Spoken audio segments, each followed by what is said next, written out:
Hey guys, how you doing today?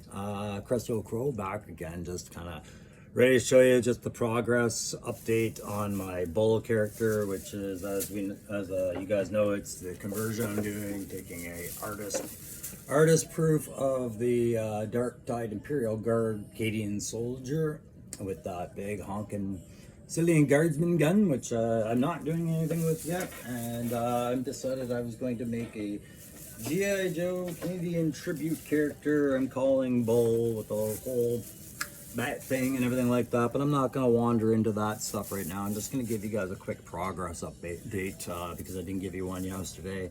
Show you where it's all coming together and what I've got planned for today at least, or so on.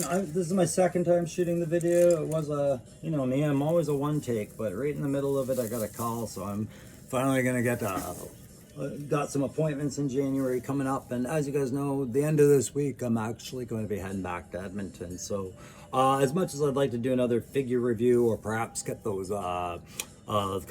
figure comparatives going that I wanted to do, which were a better version of Specfire, if anybody ever saw any of my Specfire stuff, I'll get to those as they come. But you know, Christmas holiday, the next couple of days, week or so, I'm going to be away, so I might post some videos from Edmonton. Like I said, probably just check out on anyone, say hi, but as far as relevant discussions, it'll just be about the news, and if I buy a figure, maybe I'll do a review there, but not much else. So I wanted to touch base with you maybe one more time or a couple more times as I finish off this bull. Whether I get it done before I go or not is a mystery. One thing I know is not a mystery is we've gotten up a couple of subscribers, so I say thanks again, and big shout out to big shout out to everybody who's subscribed and to the old subscribers, and a reminder about our 200 subscriber contest when I do get back. If we have hit that 200 mark by then, I will absolutely let you guys know about how to enter the draw to win the prize of the Cobra Python Patrol or Cobra Officer that I'm giving away for 200 subscribers. And then we've got the 350 after that, which is a building prize pool of a figure and some other stuff, right? So last night I was watching Aaron's live stream and his trivia night. I was late. I had my son at cadets, and I had to pick him up from across town. It took us a lot longer to get back, so I was late to the show. So yeah, I was just answering a couple questions for fun, but yeah, just enjoying it and doing my thing, you know, to just learn more about YouTube by watching how people are enjoying their channels with these live events and whatnot. And eventually I think maybe I might have to try and do a live event. Maybe I'll try and work that out for the figure giveaways or something soon, because I find them very inspiring and also a great way to interact with the guys in the community, right? Like after I finished watching the toy enhancer, he had plugged over to checking out Big Bacon. So Mr. Bacon's neighborhood, I skipped over there. I joined in with him and Robert from Infinite Realms, and they were doing their chat, and I was tuned in for a bit. I was getting ready for bed soon, but I tuned in for a bit, realized I was enjoying their discussion, and they kept saying, hey, at the top of the chat, if you hit that link, you can come and do a drop-in, and you come up on the screen with us. And they were putting an open invite for guys to do that. And initially, I ignored it, and then I was like, wait, no one's doing it.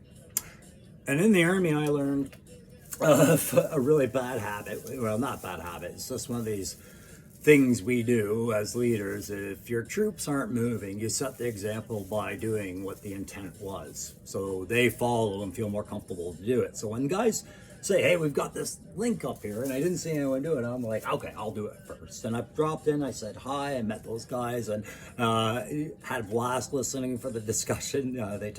We all talked about Falcon again, and they don't just talk about Joe, they talk about a lot of other stuff, and that's also something I'm trying to learn more about. So big shout out to Robert and Big Bacon and to Aaron and all that for some great talking last night. It was fun. I'll probably do that again some other time, but unlike my videos, I just bounced on and bounced off. I didn't want to monopolize their time. Like, I just wanted to try the link. There, I learned something, right? I told them as much. Anyways, let's talk about that effing conversion, Ryan. What are you going to show us today? Okay. Well, I got that strutting song in the back. Yeah. Yeah, so with the first off, I'm gonna switch hands because I gotta use my gloves here. I'm going to be working on pouches and armor plating today. I did a little bit of color adds to the figure itself. We're starting to get the templating where I wanted it. I'm gonna have to be working that same color that I've got the vest worked into the boots, and I might dry brush it into the pant line, but really all I've done on the pant so far is just the wash on the tan part, but the green part, or sorry, the brown part, I haven't done the wash on as much yet. And just some detailing today, overall detailing, and some dry brushing going on today. For that, getting these armor plates firmed out so I can start doing my decal work and everything like that soon, same as with the shins. And I haven't even touched those boots. I'm going to do a lot with those boots here shortly. But that's basically where he's coming from. The grenades, you can see I did what I said I was, but I decided to leave it at one type of grenade that I'm going to paint that up to look like a 9-bang. I'm going to call it a 9-banger, a G.I. Joe privileged 9-banger. If you guys aren't familiar with 9-bangers, it's fine. It's they're just basically breaching grenades. They shock. They're like quick boom boom boom boom boom boom, right? And everybody's like, hey, what the fuck? That's all they're set out for. But a couple of ideas I have going on right now outside the figure, and I'll just put him back here for now. You notice I'm wearing gloves. I'm learning so many lessons between miniature painting and 6-inch scale painting that I didn't learn before. When I paint models like cars and stuff, I do that on the sprue. Same with a lot of the larger game pieces for tabletop gaming. Anything that's like a tank or a vehicle or a weapons emplacement, I traditionally would paint them on the sprue, but here we are, no sprues when you buy it as a toy, right? So this has all been a learning experience. I'm going to show you quickly the arms. Again, dry brushing required now. We've done the wash on the tan parts. I've added the armor. If you look at the armor, I added some bonus layer to it because as I was showing it to you guys before, I think what I had left it as is I showed you how I cut this stuff, these plastic card sleeves down for the plastic, and then I heat mold any bend that I want into the piece that I want for a piece of armor like that, right? But when I was looking at it, I wasn't content with the width of it for it to be a ballistic plate, so I had to buff it with something. So what I ended up going with, and it was, fun was, I'm just going to pause that, or no? All right, I'm not. I wound up using fridge magnets that I had constantly piling up in the garage just from, well, I don't know where, a cannabis store. They're crap magnets. They're not very good for hobbying, I found, or I at least haven't found the right role for them. They're good when they're rubbed against each other. So many things are good when they're rubbed against each other, though. Yeah, aside from that, but then I found out if you cut them down, I don't have to heat mold them to conform to any bend, and they make an extra little bit of layering for the padding to satisfy my need for a little bit of thickness in the plate. So we got that done cheaply. Some other things I've been playing with, brass sheeting, guys. Hobby stores, the cost of brass is it's a weird one, but sheet brass is something I found out about when I was doing car modeling and I was trying to do damaged panels and things like that. And I've managed to find some uses for it here that I'll show you when I get into what I did with the visor. But I mean, it comes like this. It's about $5-6 Canadian for just a pouch of it, right? Cheap, but it is like pliable copper sheeting or brass sheeting, whatever. And you'll see why I'm thinking about really using it for exactly what I said, the same reason I used it for the car decals or the car use. So that's the one arm. The other arm, like I said, today we're going to sharpen things up. Today's all about detailing, dry brushing, and defining things.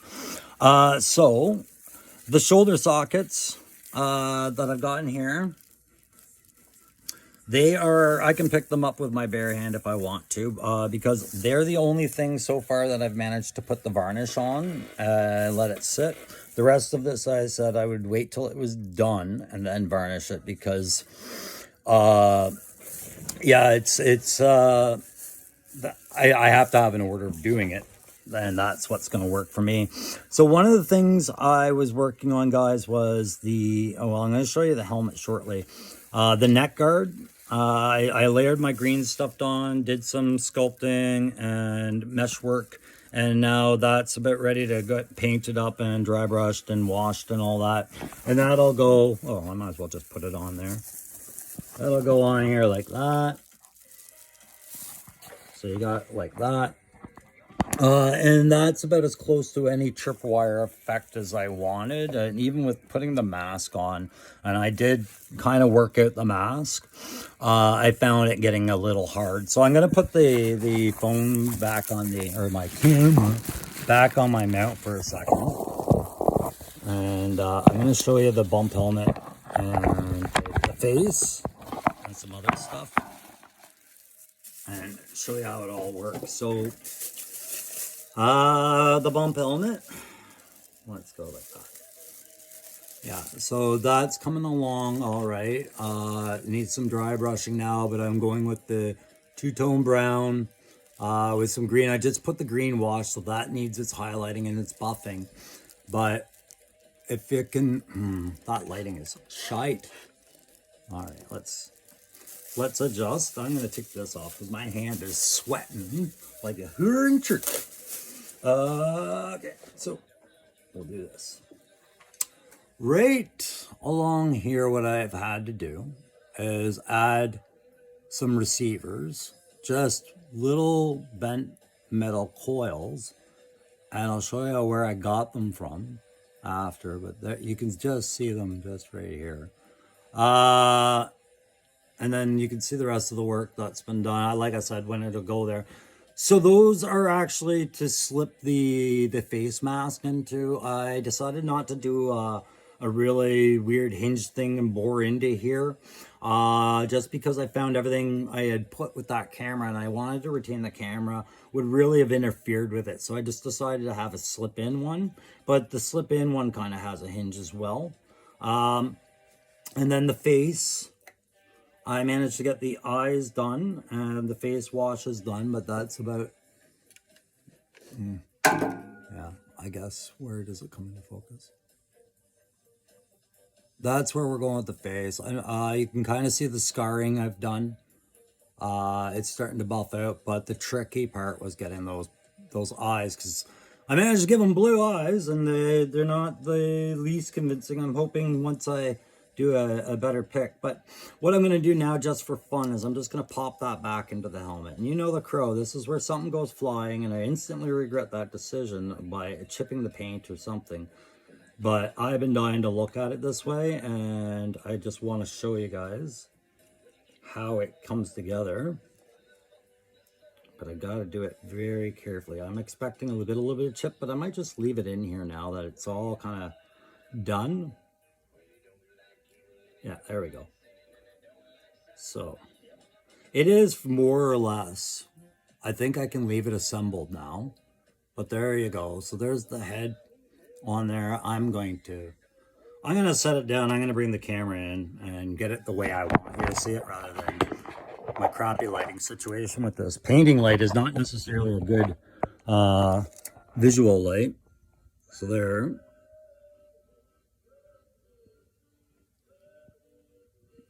Yeah, sorry if I'm quiet about it. It's just I'm seeing in that light. I'm looking at what you're looking at.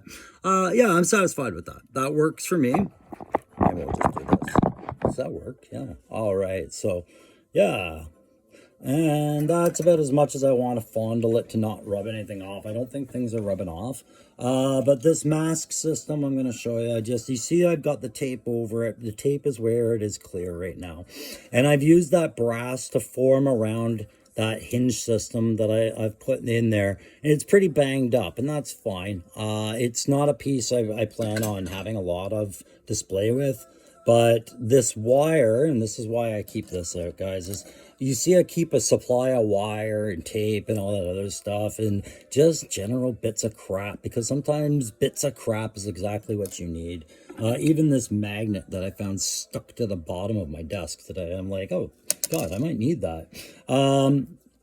Anyways, I've used that wire and I've given it just the slightest bend at the tips to fit into that that mask, right? But it's got the capability of going down. It's just that I have to preset it before I set the mask on, or it can be up a bit like that, right? And then I've got this other pre-cut piece that I'm either going to have sitting at the bottom like so, and then trim down to fit, or I might reinforce and have it as a visor kind of portion with maybe an effect like that. So it's a lipped, and I'm thinking that's the way I want to go. So it's got more of a lip to it. It also kind of covers up any sloppy brass. But the way that fits, if I do it very carefully right now, it'll never work because I'm doing it in front of people. Yeah, actually it's working. All right, so it'll just slip in like that. Right, and then I could push it down, but I'm gonna put tension on the spring. I know that, but just down, just I could. Well, I'm not gonna do it. I'm gonna end up busting it right now, but that's good enough for me. I'm even happy of just seeing it up like that right now. I think it's coming together well, and then I'm just gonna push these in so I can take the tension off and ease my springs, so to speak, because that's exactly what those are. Those springs are actually really cheap little earring hoops, of all things. Let me see if I can find one here. I picked up at the dollar store because initially when I was doing these Hot Wheels conversions, I thought, and model conversions in general, I thought these were great little things. The way that they had the little coils on them would be great for shocks and struts and things like that. But you can see they're just these, right? But that little eyelet thing slides around. If you straighten the wire, you can slide it off. And I've used it for a couple of things. I've used it to reinforce the hinges inside here. So they've sat inside the bar as a glue point to hold the thing together and let the wire run through it. And then of course, where else have I've used them on the helmet, both as the mounting part and an extended piece of cable from the helmet to the camera. So they're kind of versatile. I like that. I've got my lens that I'm going to put on to the front of the head cam. And then I have other bits like this. I've got more clear ones, and I'm kind of saving them, I think, for either doing a better Joe communicator kind of thing, like what we have on the classified figures. If you guys aren't thinking, well, like if you're not overly into collecting classified, let's say, and that's not what brought you here. Most classified figures, I'm just going to pull one over here, have a Joe communicator device. It's some sort of fancy means of, I think they all had it. I'm just trying to find out where it is on some of them. In fact, did you? No. Anyways, I'm not going to waste points. It's just this little piece of tech communicator device. And I was thinking he might get one incorporated on there. So I keep extra lenses like the one I just showed you here, but more clear. Because I also have my metallic paints out for that stuff. And anything that has a screen or a tech, I mean, the best I can do is just make an attempt to do some metallic paints on it. You guys remember I said I wanted to do some graffiti on a lot of the paneling and whatnot. I've decided I'm going to minimize how much of my own custom art I'm going to do on it, just because I feel like I'm overestimating my ability to detail that well on that scale at the time. So I'm just putting a glove on. But you can see on the shin, that white part, I'm going to start working on coloring that up today and getting some color into that. Same as some odd parts on the other panels. Sorry, these gloves are really stupid. I hate putting these things on. And then, what else are we doing today? Yeah, I'm going to take this off them. And let's just have a look at them like this, but with the helmet. Pop down closer, just so you can see. So we can see them coming together here, just slowly, of where we're going, right? But what's he going to have for weapons, right? So yeah, okay. Active faith. Let's say the crow gets the colors painted up real nice, like he says he's planning to do, which possibly we can see it now. We can slowly start to see it coming together, right? Just bend those versatile feet. My God, he's got such versatile feet for so little other articles. Don't you do it. Don't you fucking... Okay. Other pieces of kit I was excited about. Guys, he's getting what I'm calling a Crow Thumper. It's going to be like a hydraulic or pneumatic assisted breaching tool. He can put like a small blast charge in it. This would be the slamming end, and this would be the the rear danger zone for drawing back and powering forward. I'm going to wrap some wire cabling around just to denote that it has like electrical charge and spring assists and whatnot. But that's a thumper for breaching doors. And you can see I wanted a big piece of lug around kit. I know I'm waiting on those weapons from Loki Wartooth, but I can wait, and they'll just get added to the pile. This will get put into the Joe arsenal at some point. But you see, I'm going to do a little bit of my own little fancy stuff on this. Won't affect the figure. It will affect that. If I'm going to learn a lesson, I'll learn it on this. Not so much that. What else do I have in store? I thought about his riot shield, and I thought about some stuff that you guys said about shockwave shield, and I thought this is a good attempt to do this. So I had those panels that I had from some hash that I bought. I'm going to turn these into the one small handheld riot shield with some detail, and I'm going to cut a glass piece into it and put a grating over it, just for visual, just for fun, to see if I can. I got these old dragon's teeth set that I'm going to set along part of the ridge of it, just butch them up a little bit, make them a little bit dangerous, make them a little bit synonymous with this bold character's danger factor that I'm trying to put across in his personality and whatnot. But yeah, you'll see me do some of that stuff with it. And then who knows? We'll see. I'll see how far I get today, and if I'm not far enough today, you won't see another video about it. If I am far enough, yeah, well, maybe I'll show you just how far I got today. But that's going to sum it up for now, guys. And if you like this video, you know the deal. Like, share, subscribe. If you're new to the channel, this isn't the only thing we're doing. It's just slow until after Christmas is done and we get some new figures to talk about, and I'm not traveling. All right, so I hope that's gonna be good for today. And well, you know me, it's never good for today, but I might live with it. And and I hope you guys are having a great week. Those of you getting ready for Christmas, I hope everything's going well. And I really enjoyed getting on those streams with you guys and saying hi last night. Anyone tuning in that were a part of that. And Riley, I know you jumped in on Mr. Bacon's neighborhood. Good call coming over. Same as where was it? Aaron's. Yeah, either way, you came over to both, I think. And I'm really glad Loki and Aaron have been talking. That's awesome. We're getting the same thing, that Falcon head. It keeps coming up, eh, boys? Like, Loki's got the solution. Go check out Model Misfits 1138. Yeah, and anyways, we'll catch you next time, guys. And don't forget about that 200 contest subscriber thing where we're giving away that thing. And share it around. Let people know if you're interested in Joe, interested in conversions and all that. I'm learning YouTube while I'm learning conversions. I think you guys see the theme here. If I'm learning, I'm going to put a video about the crap that I've learned. So maybe you guys can learn with me. All right. Talk to you soon.